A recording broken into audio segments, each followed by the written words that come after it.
आलम classes के YouTube channel पर आपका स्वागत है। आज हम लोग सीखेंगे अवकलज और अवकलज की बेहतरीन कॉन्सेप्ट सीखेंगे। सबसे पहले मैं बताने वाला हूं कि अवकलज होता क्या है और उसके बाद मैं बताऊंगा कि अवकलज किसका ज्ञात किया जाता है, मतलब अवकलज करें तो किसका ज्ञात करें, और उसके बाद फार्मूला दूंगा। जो इस वीडियो में 5 फार्मूले होंगे और बेहद मोस्ट इम्पोर्टेंट फार्मूला होगा, और फिर मैं आपको बताऊंगा कि अवकलज ज्ञात करने का आसान विधि क्या होता है और उसके ट्रिक्स क्या होते हैं। और उसके बाद मैं बताने वाला हूं आपको कि 44 नंबर का जो ये अवकलन का प्रारंभिक स्टार्टिंग टर्म है उसको कैसे गेन करें।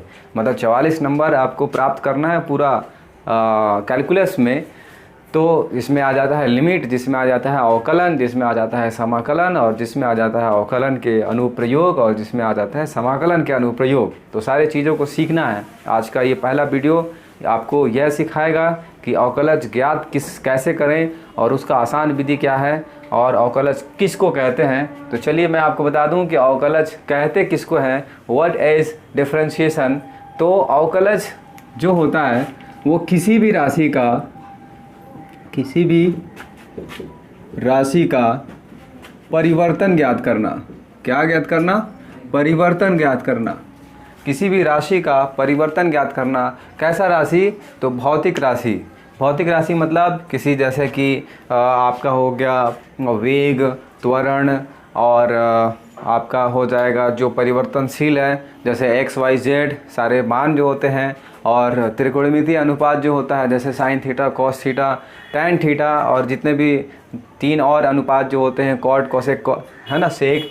तो ये सारे जो चीज़ है जिनका परिवर्तन हो सकता है, जिनका मान बदलता है, उनका हम लोग अवकलज ज्ञात करते हैं। तो किसका किसका अवकलज ज्ञात करते हैं मैं आपको लिख दूं। ये सारी चीज़ें ना कि आपको लिखना है, केवल आपको समझना है और दिमाग में सेट करना, ठीक है। तो अवकलज किसका ज्ञात कर सकते हैं हम लोग। अवकलज क्या होता है? जो परिवर्तनशील राशि होते हैं, है ना, तो परिवर्तन ज्ञात करते हैं उसको बोलते हैं अवकलज। और किसका अवकलज ज्ञात करते हैं, तो ध्यान रहे, अवकलज जो परिवर्तनशील राशि उसका ज्ञात करते हैं। और वो परिवर्तनशील सबसे पहले आपको याद रखना होगा एक्स वाई जेड परिवर्तनशील राशि होता है, ठीक है ना। और उसके बाद जो होता है वो पूरा त्रिकोणमितीय अनुपात, ट्रिगोनोमेट्रिकल रेशियो, ट्रिगोनोमेट्रिकल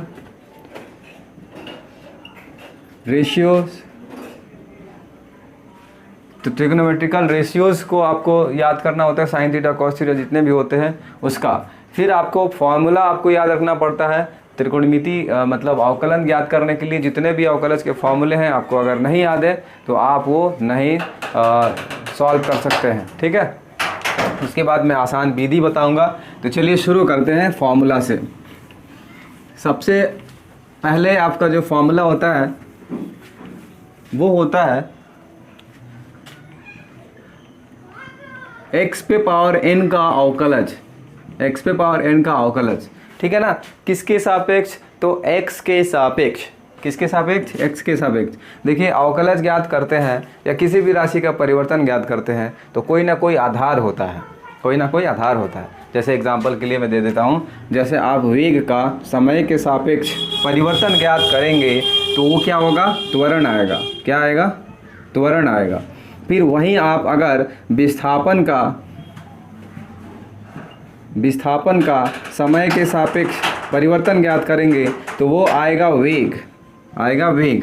वही चीज़ है कि जब एक किसी न कोई आधार होता है तो यहाँ एक का अवकलज ज्ञात कर रहे हैं, किसके सापेक्ष? एक्स के सापेक्ष। तो इसका आंसर जो आएगा, बिल्कुल ये कोई कॉन्सेप्चुअल नहीं, यहाँ पास सीधा आपको आंसर याद रखना होगा, और वो हो जाएगा n x पे पावर n-1, ठीक है। ये याद रखना होगा। क्या है ये n? तो n मतलब एनी नंबर, मतलब कोई भी संख्या, कोई भी संख्या, कोई भी संख्या। हल्ला नहीं करते हैं, कोई भी संख्या। फिर उसके बाद कैसे इसको हम लोग लिख सकते हैं, देखिए एग्जाम्पल देता हूँ, और एग्जाम्पल के थ्रू आपको बहुत ही आसान से समझ में आएगा और चीज़ें एकदम बिल्कुल दिमाग में सेट हो जाएंगी। जैसे अगर प्रश्न में आ गया कि x का पावर 10 है का अवकलज ज्ञात कीजिए, अवकलज ज्ञात करें। तो आप क्या करते हैं, ये फार्मूला में सेट, देखिए बिल्कुल x है और पावर संख्या है, तो x है पावर संख्या है, तो आपको दिमाग में आना चाहिए कि x का पावर n वाला फार्मूला लगेगा और उसके तहत अवकलज का प्रोसेस क्या है वो देखिए ध्यान से।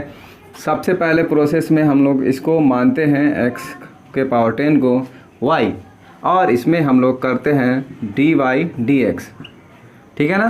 तो आपको मैं बता दूं कि अवकलज को डिनोट करते हैं किससे, dy dx से, ये है आपका संकेत। और कहीं कहीं और आगे भी हम लोग सीखेंगे, जैसे कोई फंक्शन है तो फंक्शंस को हम लोग ज्ञात कर सकते हैं, और फंक्शंस को डैश करेंगे तो वो अवकलज ज्ञात हो जाएगा। यानी फंक्शन कोई दिया रहेगा, अगर डैश लगा देते हैं तो अवकलज ज्ञात हो जाएगा। अवकलज ज्ञात करने का, सूचित करने का और तरीके हैं, और वो है आपका y अगर दिया है डैश कर देंगे उसका अवकलज ज्ञात हो जाएगा, और d लिखा है और उसका डैश ज्ञात करते हैं तो भी आपका अवकलज ज्ञात हो जाएगा, राइट। तो देखिए यहाँ पास कैसे सॉल्व करते हैं इसको, देखिए ध्यान से। dy dx लगाएंगे और यहाँ पास x के पावर 10 को वो करते हैं। बच्चा आराम से बैठो, हल्ला नहीं। x टू द पावर 10 और x के सापेक्ष अवकलज करेंगे तो कैसे हो जाएगा, 10 आगे आ जाएगा और x का पावर 10 में 1 माइनस होगा अकॉर्डिंग टू फार्मूला। फार्मूला में क्या दिया गया है, n को आगे रखना है, तो n आगे आ गया, ये n मतलब कोई संख्या है वो आगे आ गया, और उसके बाद n में 1 माइनस कर देना है, जैसा कि फार्मूला है n में 1 घटा देना है, माइनस कर देना है, तो वो माइनस हो गया। बहुत ही आसान है। अभी देखिए कैसे लिख सकते हैं इसको, 10 x के पावर 9, तो ये हो गया आपका अवकलज, ये हो गया आपका अवकलज। और एक एग्जाम्पल देता हूँ ताकि समझ में आ जाए, और थोड़ा सा डिफ़िकल्ट लेंगे एग्जाम्पल ताकि आगे क्वेश्चंस में भी बनाने में आपको दिक्कत जाए। वीडियो पॉज करके लिखते जाना, ठीक है। कॉपी पेन लेके बैठो, खाली वीडियो देखने से काम नहीं चलेगा। इधर देखो, y इज इक्वल, मान लो रूट x का अवकलज पूछ दिया, का अवकलज पूछ दिया, ठीक है ना। तो क्या करोगे, मानोगे y is equal root x मानोगे, और फिर इसका अवकलज ज्ञात करोगे, मतलब dy dx लगाओगे। मतलब y का मान क्या है भाई, रूट x है, रख दिए। अभी देखना कैसे लगाओगे, यहाँ x पे पावर n वाला फार्मूला कैसे लगाओगे, यहाँ तो पावर है ही नहीं कुछ, तो रूट को तोड़ना जानते हो ना। देखो नहीं तोड़ना जानते हो, सीख लो। देखो यहाँ पास रूट को 1/2 के रूप में लिख सकते हैं। करनी का जो मतलब होता है तो इसका मीनिंग आता है 1/2 पावर में। तो यहाँ करनी को छोड़ेंगे और इसको हटाएंगे तो 1/2 आएगा। और क्वेश्चंस इसके बाद कैसे सॉल्व करेंगे, तो देखिए dy dx फिर से लिख दो, ये 1/2 आगे लिख दो क्योंकि नंबर हमेशा आगे आता है, ठीक है। और इसके बाद 1/2 में 1 माइनस करा दो, ठीक है। अभी देखना, देखो ट्रिक के साथ बना देता हूँ इसको। एक तो तरीका ये है कि एलसीएम ले लो, 1/2 माइनस 1, तो एलसीएम लोगे तो कितना होगा 2, तो इसको क्रॉस मल्टीप्लाई करोगे तो -1/2 मिल जाएगा, तो x पे पावर -1/2 आ गया। और नहीं तो 1 में आधा घटा देते, 1/2 बड़ी संख्या का चिन्ह माइनस है, माइनस लगा देते। इसके बाद इधर लिख रहा हूँ, ध्यान से देखें, इसको मैं इधर लिख रहा हूँ, तो dy dx इज इक्वल क्या हो जाएगा, 1/2 x के पावर 1 -1/2 को नीचे लिखेंगे तो +1/2 हो जाएगा, और 1/2 रूट, ये देखो 1/x पावर 1/2 मतलब करनी को जब हटाते हो मतलब इसको क्या लिखते हो 1/2, मतलब x रूट x को x पे पावर 1/2 लिखते हो, तो इसी x पे पावर 1/2 को रूट x लिख सकते हो, यानी इसको हम लोग चेंज करके रूट x में चेंज कर सकते हैं। तो ये याद भी रखने वाला है, काफ़ी बार ये आएगा आगे, हर एक लगभग बहुत सारे क्वेश्चन में आएंगे। रूट x का अवकलज, तो क्या याद रखना है, रूट x का अवकलज। देखो बिल्कुल यहाँ समझो और इस चीज़ को दिमाग में सेट कर लो, बहुत काम आने वाला है। dy dx, तो y का मान क्या रखें, y का मान क्या, किसका अवकलज करना था, रूट x का, और क्या आंसर आया 1/2 रूट x, ठीक है ना।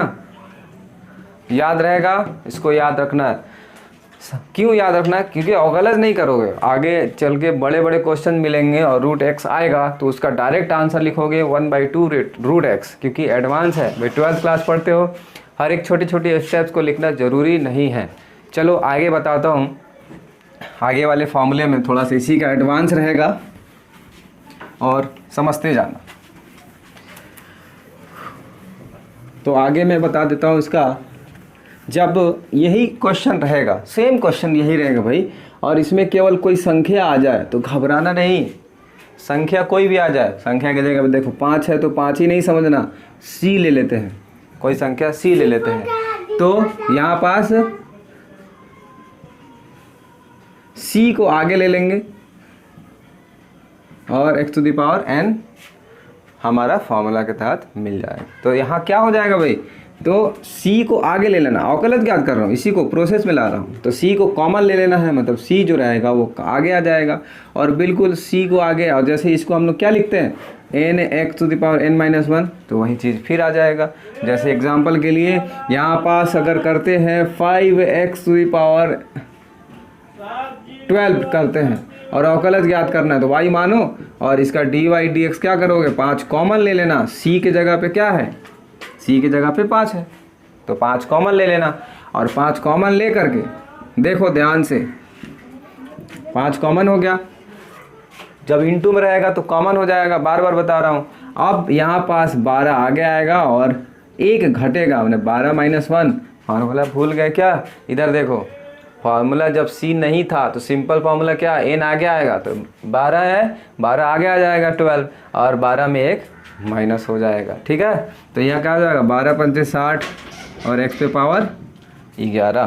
तो इस टाइप से इसको सॉल्व करेंगे, ठीक है।